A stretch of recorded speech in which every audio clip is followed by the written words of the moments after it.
Now on BBC One, one young man's determination and strength while living with cancer.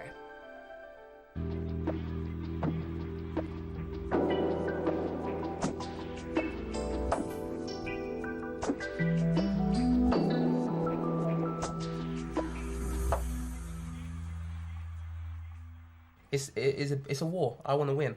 Yeah, the cancer wants to share my body, but I own it. And basically, there's not space for both of us. If the cancer invades the rest of my body, I lose. You know, the way I see it is that we are battling for something, and I want to keep battling, you know, till I overcome it.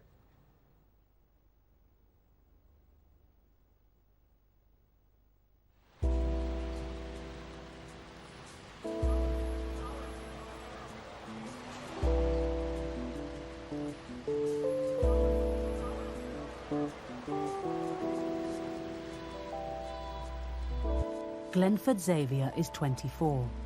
For the last year, he's been treated for a rare bone tumour in his leg at the Middlesex Hospital in London. The cancer has now spread to his lungs, and he's been told there's little chance of a cure. He's already had chemotherapy, surgery and radiotherapy, but Glenn wants to know from his consultant, Jeremy Whelan, if there's any other treatment he can try. Waiting is excruciating. That's one of the most difficult things because I'm waiting for something negative every time I go for a scan, every time I have a consultation, you know, and it's a tense moment. It's a very, very tense moment when I go into that room and I sit down and we start speaking, me and the consultant. And you know, the waiting really is difficult. Is there any other chemotherapy regime that I can enter into? Because, I mean, these seem to be the two most probable actions, chemotherapy or surgery. Yeah. Well, the short answer is yes. There is a clinical trial of a new drug, which is a drug that's been used it's not that new. Yeah. But because you've got a rare cancer, one gets around to finding out about its usefulness in rare cancers rather later than in common cancers. So it's a drug that has already become quite commonly used in other common cancers, and we know that it's an important drug. What's the name of this drug? This drug's called docetaxel. I mean, it is chemotherapy. It's actually outpatient treatment, so it doesn't carry the same sort of side effects that you're used to. I mean, I think it's relatively easy. Yeah, it sounds like quite easy. I'll sign up for that right now. Okay. Outpatients would be ideal. Yeah. Have it in the house. What we would be looking for is to try to slow stop the growth of the disease in your left lung. Okay. If that happens, that may...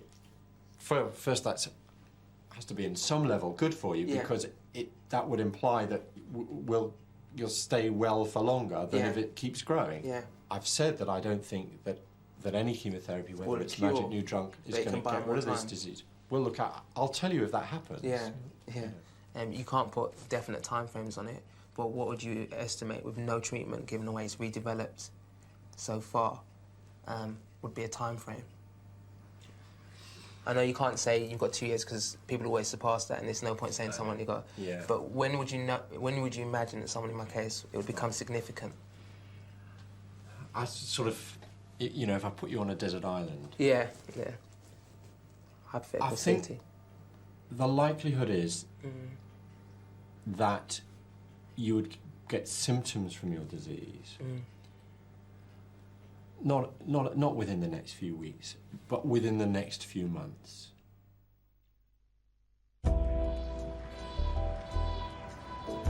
You've got to look on the bright side, and I don't mean that in a flippant way.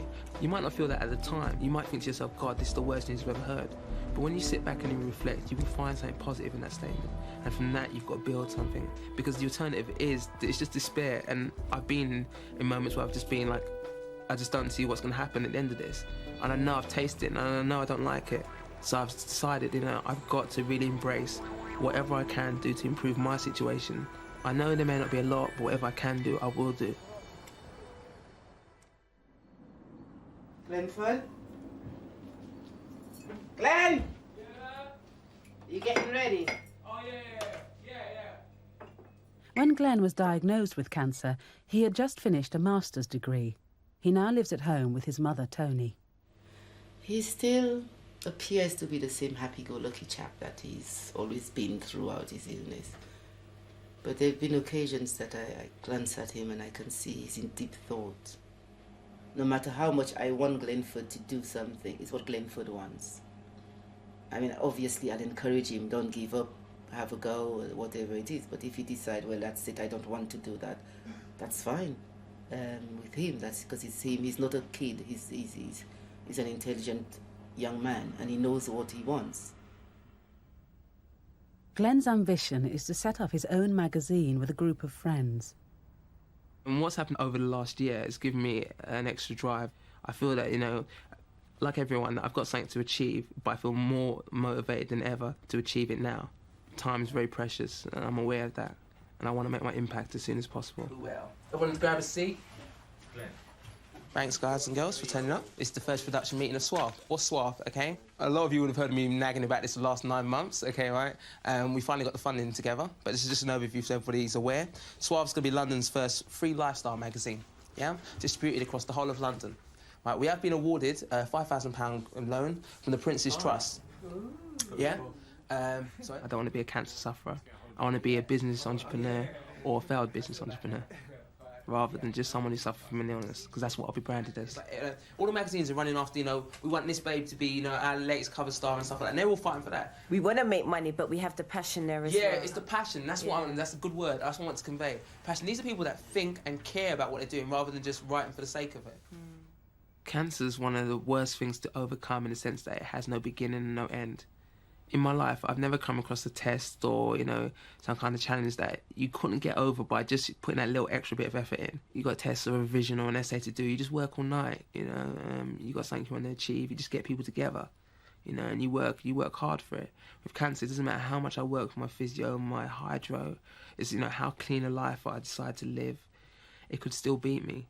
And that's one of the first frustrating things, that there's not a universal standard that you can achieve to secure, you know, that you're successful.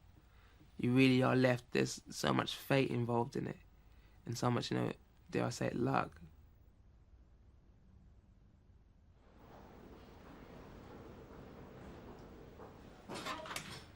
If Glenn goes on the new trial now, his plans for the magazine will have to be put on hold. He wants to know how fast the tumours are growing and whether the trial can be delayed. How are you feeling? Good. Yeah? How's the X-ray? The X-ray, I'm comparing your X-ray to one I'd done at the end of August, or middle of August, with your last X-ray, and it certainly changed. So, as I'd expect it to, and I can see one particular area that I think has grown. And if I then try and put the CT scan that you had done in the middle of those two X-rays in the middle, I think it's actually changed since then, actually. Okay. Is there anything you've noticed? You haven't noticed any problems, any discomfort or anything like that? I've been well, but I have noticed a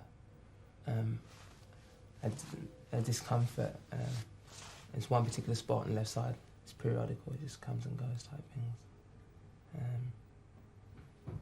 But I've been well other than that, but obviously, you know... Nothing that you've needed to take anything for? No. Obviously, that's not a good sign to say that it's changing already then. So any treatment I need to begin it very soon then? If we're going to explore other treatment, then it's probably, sooner rather than later. So can you show me, what's the problem areas, Jeremy? On what? On the scan? In the X-ray? On the X-ray?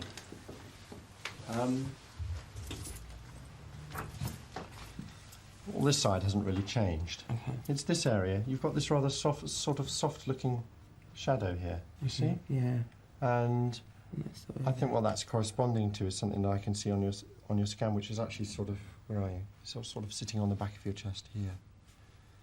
I think that's what that is. And it's just growing forwards. Quite large. Yeah, I think it does look large. You're right, and I think that's because it's got quite a. It's got a diameter rather than it looking sort of, rather than it being like this big. Right, I think it's sort of flat. It's like a saucer thing. It's like a saucer thing. It's going outward. But you're right, yeah.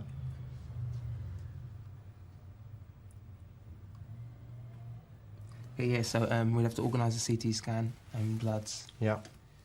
Can we start putting that into the process now? Yes, of Yeah. course. Yes, of course. Glenford's a young man who is able to see very clearly his situation and understands that he has this illness that he's likely to die from, and has the belief that there must be something out there that is somehow going to be better for him. It's completely understandable why he should be like that. The alternative approach is much worse, to be thinking, oh God, I've got this disease, and these doctors are telling me that there's not very much that they're going to do that's going to make a big difference to that. But I see it becoming more and more difficult as Glenford gets further and further into this. It's a hard road to go down.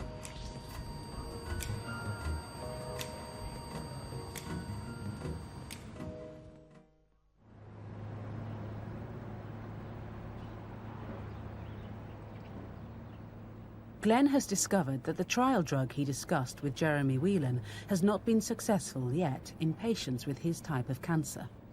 The research findings were quite poor, that basically there hadn't been a massive success rate for people with bone cancers being treated by this docetaxel.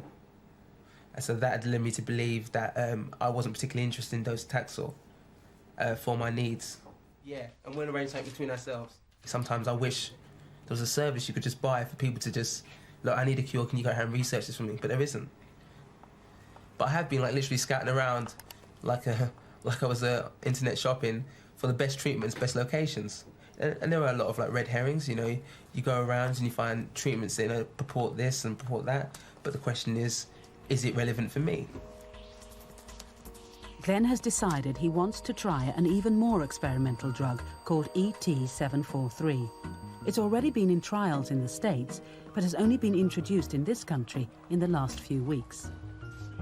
The Middlesex is one of the few hospitals where the drug is now available. Glenn wants to ask Jeremy Whelan if he can try it. What have been the preliminary findings for it? The drug is clearly interesting. Yeah. As you'll have picked up, we're all quite excited about this, and we're used to not being very excited because over the years we've tested lots of new drugs and not really come up with any new agents. However, I think one has to be very cautious about that because, there's only a handful of people who've been treated with it. Right.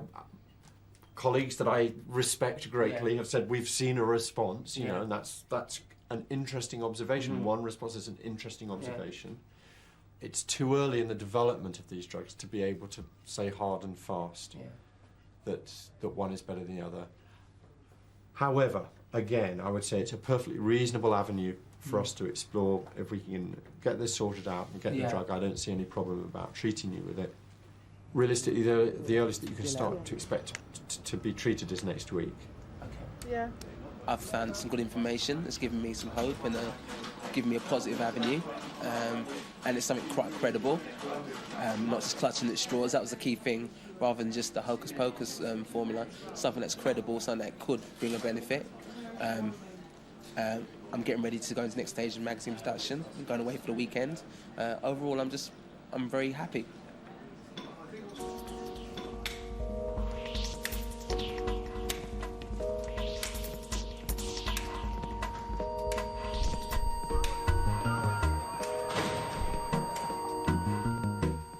Glenn will be one of the first with his type of cancer to try the new drug.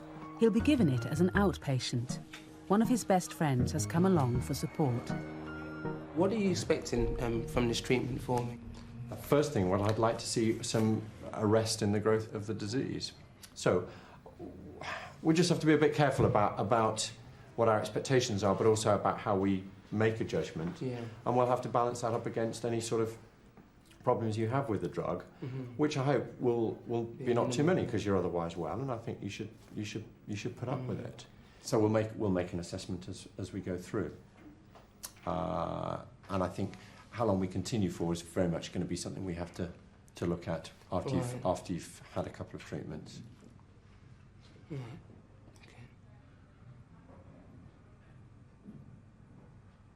How are you feeling about it? Well, I mean, as you knew beforehand, obviously we were disappointed that the cancer seemed to be returning, and then we'd had to start to look for additional options. But I've been sitting down, I've been thinking in the last couple of weeks, importantly, about, you know, where I want my treatment to go. I realised, having come here and having been here, that I know now that I don't want to begin this. I don't want to go through this chemotherapy trial. That's not the option I want to take. Mm-hmm. I want to look and seek alternative methods. The key thing is I just have lost belief. And have you contemplated what might happen if things get worse, perhaps in a shorter period than that? Yeah. These are very serious, obviously, it's life-death decisions you can be making. You know, if you don't take an active treatment, well, they're about your life and death, but I'm not sure that there's a difference between life and death. If I had a treatment that I thought was suddenly going to save your life, then I'd be saying, for goodness sake, you know. But it's, as we've discussed, I mean, the treatments that we have they are at best going to have modest benefits. There may be something amazing, but that's, it's highly you can't unlikely. plan around that necessarily. You have to plan around what's most likely.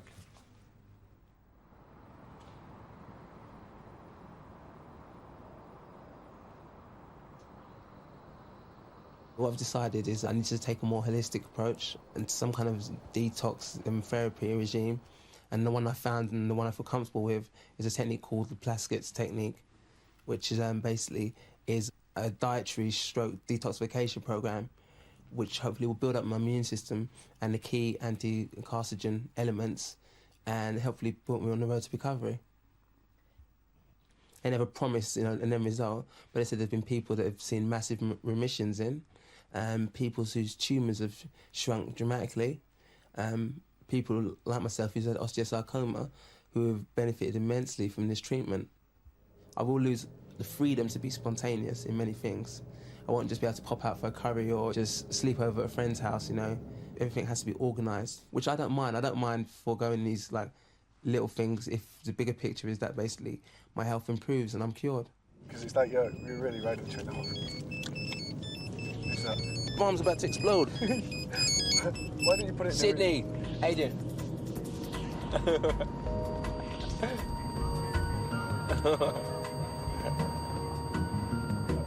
Visualising. Listen, Suave, this is what we're going to do, okay, yeah? And break down. You seen the prints that we have? I can break that. I'm in a car. Anthony, focus. I've brought up believe in conventional medicine, and for him to say to me he's going to alternative medicine. If somebody asks me, do you believe in it?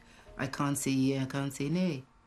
He knows there is no cure, but he believes that whatever nutrition diet he goes on, that will abate the cancer in his lungs. And if he believes in it wholeheartedly, I'm all for him. Oh, Go left. I thought we were going to Hackney. Yeah, we are. We're going to the health thing, aren't we? You said. Yeah, we're going to the health shop now.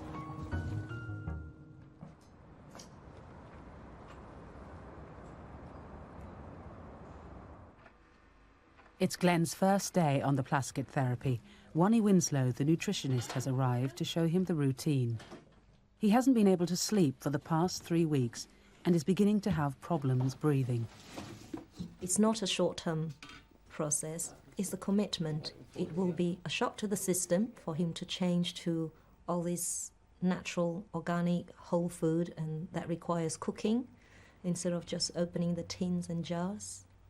And it often changes people's way of life. How do you normally eat a porridge? Do you cook it with water, or do you like it with the milk? Can I have sugar in it? No. You like it creamy? You like it thick or thin? Very thin. Very thin? Yeah. Okay. Okay, breakfast is ready when you are.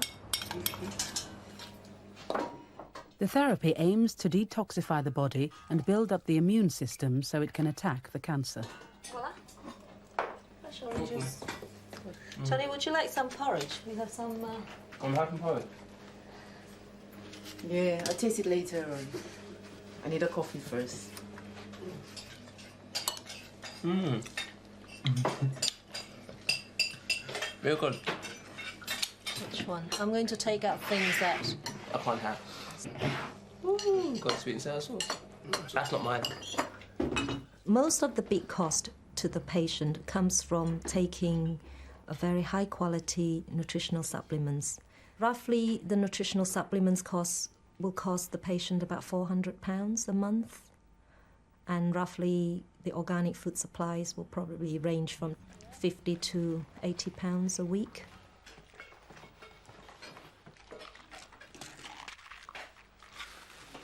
But if what I've spent is anything to go by, I'd be hard pushed to continue to finish. But where there's a will, there's a way.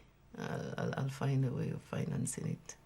I may have to go and sell my body. You never know. I mean, even I pay for my body. But yes, it is a financial strain. Okay. Yeah, I'm looking now. When we are desperate for things, we clutch at anything, don't we? Anything we think that's going to give us hope. And who am I to say that this is not the hope for Glenford? If there's a tiny bit of hope for him, I will clutch it with both hands if I can. How do you feel now? I'm much better 5 minutes sleep. I just haven't been sleeping. I've been in a lot of pain the last couple of days as well. So it's been difficult. Wani claims the diet has put her father and sister into remission. Is it the Matrix? Would you take these pills? There's no going back. No going back. I really think it's cocking. I know. You're like...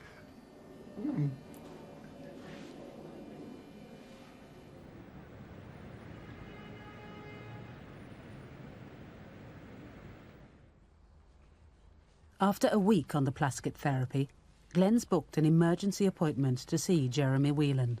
The therapy forbids him to take conventional painkillers.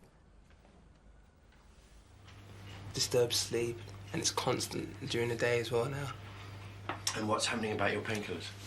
I stopped taking morphine, and I'm due to pick up a homeopathic equivalent of morphine, but they've yet to arrive yet. It's supposed to be coming today.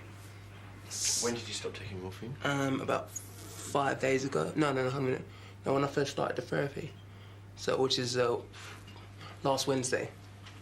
So I stopped taking morphine and any other painkillers. And then about 2 days ago, this pain just started to intensify and increase breathlessness, and the pain is just constant now.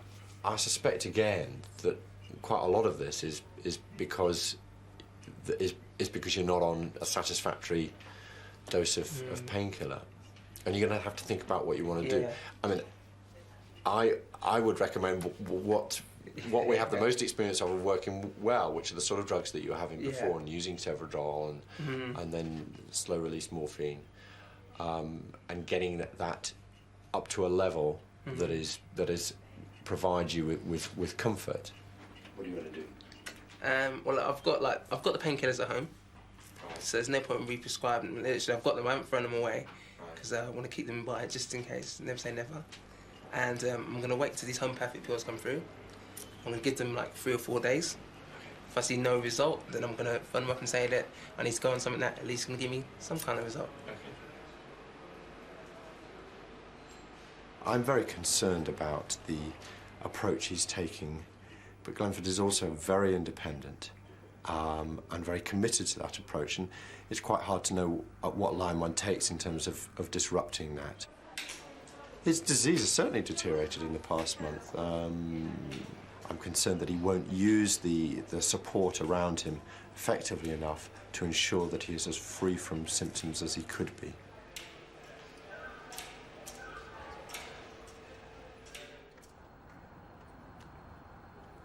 My name's Glenford Xavier here. It's 10 to 2 on Friday. Listen, I need to speak to you urgently. The homeopathic stuff hasn't arrived, and I'm getting desperate. I've got no painkillers. I've been on pain score about 10 out of 10 for the last 72 hours, and if it hasn't arrived today, it looks like it won't arrive until Monday. I need something intermediate. Can you phone me back today? Hello? Hi, Wanny. Hi, Wanny. Listen, yeah, got a problem. I've got no painkillers whatsoever. Is there nothing I can go and get in as intermediate? Yeah, if you tell me, basically, I'll just get my mum to just jump down there. Yeah? All right, okay. Afternoon, Mum. Hi, Mum, listen, I just phoned Wani, and she's basically trying to hook up getting the key drugs today from the pharmacy. So basically, stay by your phone because you might get a phone call because you're the logical choice to get it.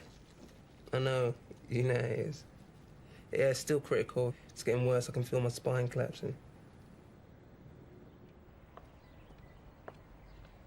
I'm hoping that he's going to say, I'm going to ask him to look into it again and review the situation. That's why I'm a little bit concerned. That diet is that diet only and nothing else.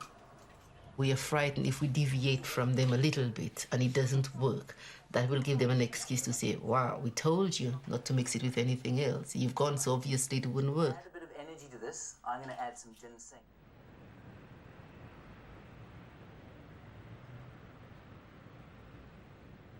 The homeopathic painkillers aren't touching the kind of pain that I have. And with too much pain, you're prohibited from doing anything constructive. So it's the key balance. I said to them, you know, I'm all in favour of the key elements, but I'm not going to flog a dead horse at my expense. You know, if I need pain relief, I'll get it whatever way is appropriate and compensate for that. What have you got at home now? Hundreds and thousands of things. No, we haven't. Yes, we do. Got Tilex, Servidol, and Ormol. There's not hundreds of thousands of things to you. Yeah. That's it. Yeah. Don't you think you should just be going with sort of one route? I think you've got lots of people advising you about your painkillers, using lots of drugs, and I'm not sure that that's the best way forward, principally for you in the end. It's all a bit of a muddle, really, isn't it? Yeah, it is. Don't you think you're creating yourself more problems than you need to have? I mean, it's complex. Okay. Well, actually, I think we're probably just going to have to get you in for a couple of days and see if we can't get you a bit more sorted out. Okay. He's frightened. He probably don't want to admit it, but he's probably realised that things are not getting any better. You'd ask him and he'd say, Glenford, how are you? And he's, I'm good. And he will say it and I'm thinking, yeah, are you kidding? You kidding me or you kidding yourself? Glenn spent the next week in hospital. He finally agreed to take slow-release morphine alongside his homeopathic remedies. He returned home free of pain. Hello, Glenn speaking. How you doing? I'm cool. I've been in pain for the last 4 hours, but it's self-inflicted, so I feel better about it now. Yeah, you know how it is. If you're stupid enough to leave yourself in pain, it's all right. Sounds cool to me. Let me just check my secretary. Yep. I'm still going to be in the house, apparently. We ain't got no meetings until later. I said to him, what were the positive things about carrying on with this diet? Don't you think you're better off eating what you want and doing what you want? I never told him that they said he's got weeks. He said as far as he's concerned, he's still got hope in the diet. And then I thought, well, that's my boy. He's back with a fighting spirit. Jeremy's right. If I followed the conventional path, I would become terminal, I would die. And he's right in saying that. However, that's not what I do. You know, I'm following another path. I'm using this therapy as the mainstay to my recovery. You know, and it's a very slow and lengthy process, but it has a clear end, and I will get there with the help of a lot of people.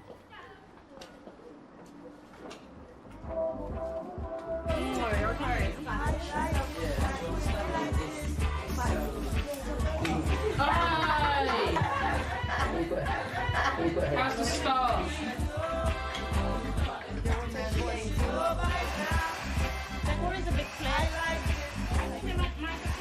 It's good to have your family and friends around you and just do what normal families do.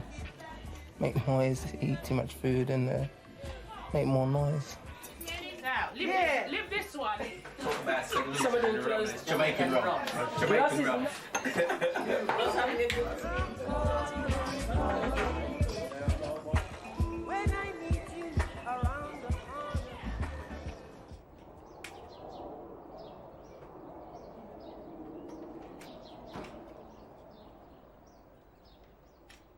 Glenn has decided he wants to see Jeremy Whelan again.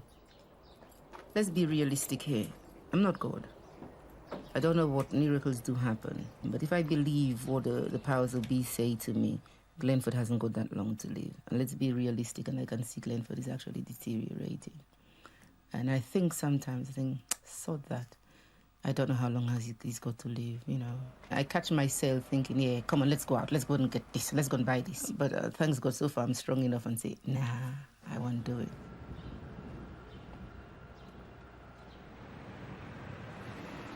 Tell me how things have been going. Making progress. The diet's been under. Last time I saw you, mainly because she was pain control. I've come in today basically not to hear anything new from what we discussed, but because I always wanted to touch bases and bring my family, so we can just both acknowledge where we are and where we're going. The diet's difficult. No means easy. No means a miracle cure. And how are you managing at home? I've got a good care system. Found me, and godmother. Good mother, yeah. No, godmother. There's a good mother and there's a godmother. That's the good mother and that's the godmother. And the auntie. But yeah, I mean, generally, what can I say? I made a decision about what kind of treatment, and I haven't seen anything to make me unhappy with that. And there's nothing, to be honest, there's nothing that's jumped out that said I'm going to deviate from that path or not. I'm just living with the reality. The cancer could be progressing, probably is in conventional terms, but that doesn't have any bearings on my actual progress by using another system. But that for you, that doesn't sort of matter so much. No, it doesn't because matter. It's what you're managing to achieve. Yeah. Okay. And so why do you want to know what the chest X-ray shows? Because I want to know what you see. I'd rather have the information than no information. Okay.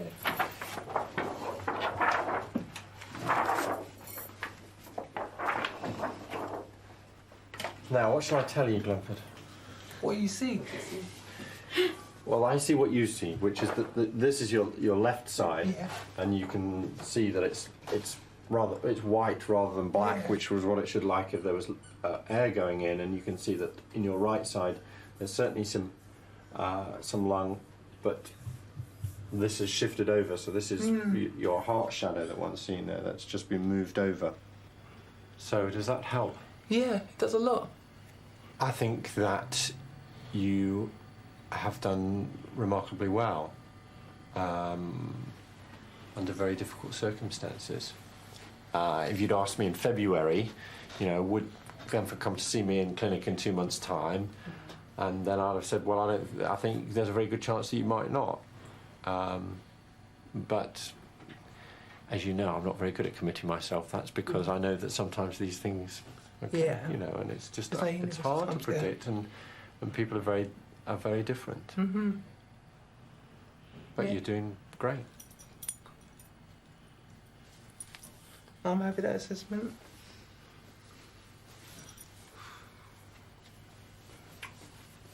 So was that helpful? Very.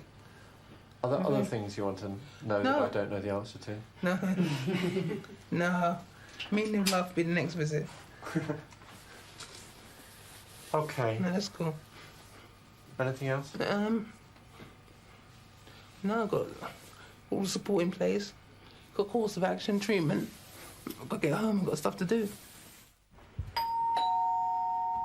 Glenn has asked Wannie Winslow to visit. Just before she arrives, he decides to take a sleeping pill. Hello, Anthony. Is it difficult to talk? What do you want to I find need to look in the kitchen. Go through everything we have. Okay. And all the stuff that you don't feel appropriate. Put in a bag so we can get rid of it. You mean you've got things outside the therapy programs? Yeah, well... Okay, I'll go and have a look. Yeah. Honey? Who's been eating honey? Has been eating a lot of cornflakes. It's got sugar and salt and malt extract and emulsifier. But it tastes different to me. It don't taste like the ordinary one. If you taste it, it doesn't taste like the ordinary one. But I know he hates the porridge, which is why I think he got onto the cornflakes. Yeah. But it's about changing the attitude of the mind, because if you get up in the morning and say, wow, the porridge is going to heal me. Yes. Every day I eat porridge, every day this porridge is going to heal me, then it's a different... Anthony, Glenn's medication's upstairs. Can we just have a look? Yeah. This is all very negative. If he can eat, he can drink, he can take the supplements, he should be able to have the energy level again. But I mean, if he keeps popping sleeping pills, and half of the time he'll be dopey and he won't be able to be conscious in what he's doing, the awareness will not be there. Obviously, what his doctors prescribed him needs to be there. What I'll do is I'm going to try to get some homeopathy remedies. Okay. And I want to get something for the fear. I'll talk to his mother tonight. I'll come back again over the weekend and see how he is. Bye.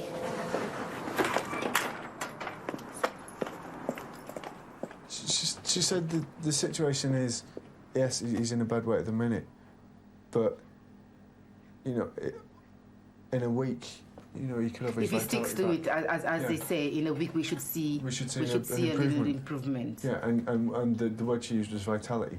Now, to me, in my heart, if it's like, oh my God, I better do as she say, because if she doesn't, what's going to happen? That's what I mean, because you'd I don't want another bollocking. It's not a matter of wanting another bollocking, because you'd always be wondering why. How did?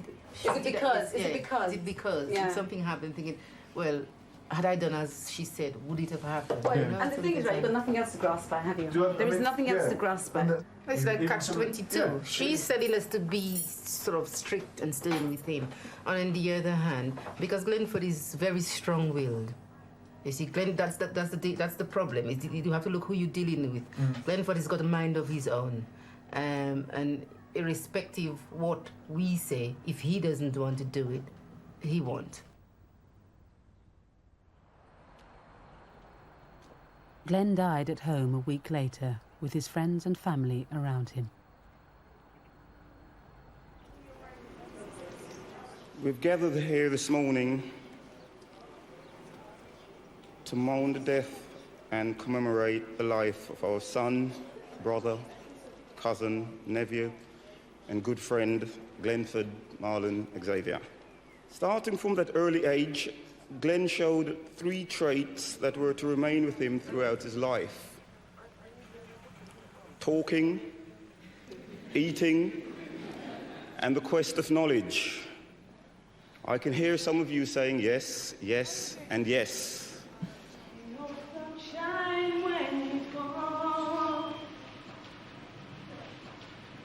Only darkness all around. Ain't no sunshine when it's gone, and the sounds just ain't no home. Every time he goes away. If I go through my whole life touching half the lives that Glenn has touched, I would be so lucky. From the first time you meet him, you're instantly hooked. He's got one of those personalities that are able to click with so many people on so many different levels. This was one of his many gifts and talents, which from the amount of people in the house every day, and everybody gathered here, we know that he used well. I feel privileged to have known Glenn, to have known him so well and to have shared a part of his life. He was a fantastically warm and passionate character. I think of Glenn as just a bundle of life. I will miss him, but I must try not to be sad when I miss him. I've come across a poem. It's written from the viewpoint of someone who has passed on before their loved ones and just ends by saying, I will wait for the time when we can soar together again, both aware of each other. Until then, live your life to the fullest, and when you need me, just whisper my name in your heart. I will be there. I believe that that is how Glenn would want us to be.